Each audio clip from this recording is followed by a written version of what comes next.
আক্ষেপ, মেসিকে এনেও জেলে গেলাম। সিএনএন মুখোমুখি হয়ে জানালেন মেসি ইভেন্টের আয়োজক শতদ্রু দত্ত। দিনটা ছিল 13ই ডিসেম্বর, কলকাতাবাসীর জন্য এক আনন্দের। স্মরণীয় হয়ে থাকত ইতিহাসের পাতায়। সেদিন কলকাতার মাটিতে পা রেখেছিলেন সর্বকালের সেরা ফুটবলার লিওনেল মেসি। দর্শকেরা তাকে এক ঝলক দেখার জন্য কাতারে কাতারে ভিড় জমিয়েছিলেন যুবভারতী স্টেডিয়ামে। কিন্তু বাঙালির আবেগ এক মুহূর্তের তাসের ঘরের মতো ধসে পড়ে। মেসিকে দেখতে না পেয়ে যুবভারতীতে ধুমধুমার পরিস্থিতির সৃষ্টি হয়। গ্যালারি থেকে ছোড়া হয় জলের বোতল। তড়িঘড়ি মাঠ ছাড়েন ফুটবল তারকা। ঘটনার পর গ্রেফতার করা হয় মেসি ইভেন্টের আয়োজক শতদ্রু দত্তকে। রাজ্যের পালাবদলের পর সিএনএর মুখোমুখি হয়ে শতদ্রু বলেন, আক্ষেপ, মেসিকে এনেও জেলে গেলাম।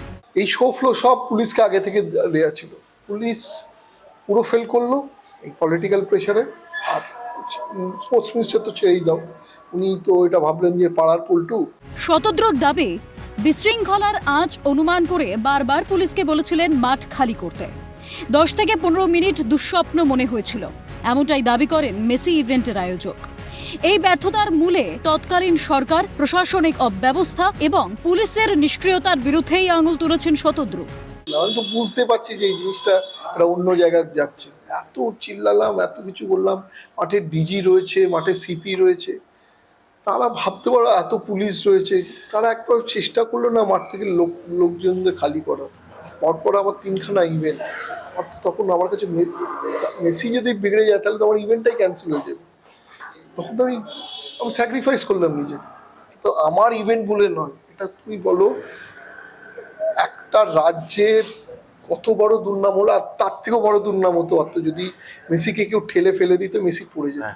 একবার ভেবে দেখো তো, তাহলে সেখানে আমাকে কবরে পুড়েও তো নিজেরা বাঁচতে পারতো, এখানে তাও আমায় অ্যারেস্ট করে বেঁচে গেল, মেসি কিছু হয়নি বলে।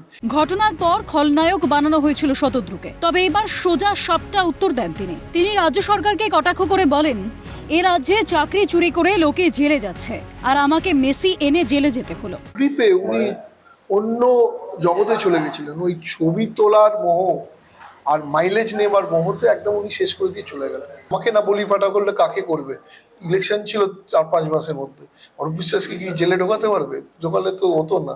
আর পুলিশ নিজেদের পুলিশের এগেনস্টে কিছু অ্যাকশন করতে পারলো, শো কজ করে কিছু আইওয়াশ করলো, অরূপ বিশ্বাস রিজাইন করলো, ব্যাস ওই রিজাইন করে। এই স্টেটে যেখানে লোকে চাকরি চুরি করে জেলে যাচ্ছে, আমাকে মেসি এনে জেলে যেত। শতদ্রুর আরও দাবি, তখন যদি মুখ খুলতাম আমার পরিবারের ক্ষতি হতে পারত। জেলে থাকাকালীন এমনটাই হুমকি দেওয়া হয়েছিল।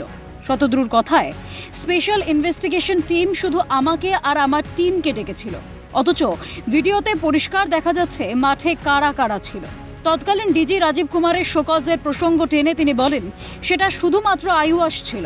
মেসি কাণ্ডের ফাইল খোলার আশ্বাস দিয়েছেন পশ্চিমবঙ্গের ক্রীড়া ও যুব কল্যাণ মন্ত্রী নিশীথ প্রামাণিক।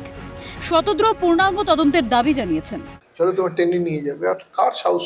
আমি যখন জেলে ছিলাম তখনই আমাকে বলেছিল মুখ খুললে কিন্তু ফ্যামিলি প্রবলেম। পুলিশের থেকে বলা হয়েছিল?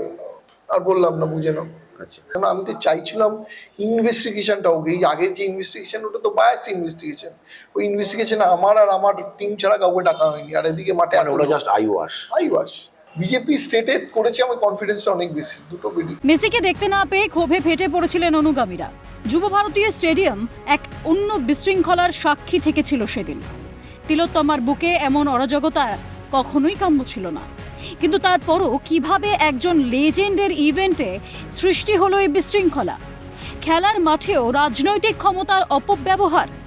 Z+ সিকিউরিটি থাকার পরও বিশৃঙ্খলা রুখতে কেন তৎপর ছিল না তৎকালীন প্রশাসন? কেন নিষ্ক্রিয় ছিল পুলিশ? এই দায়ভার কি নেবেন তৎকালীন পুলিশ মন্ত্রী?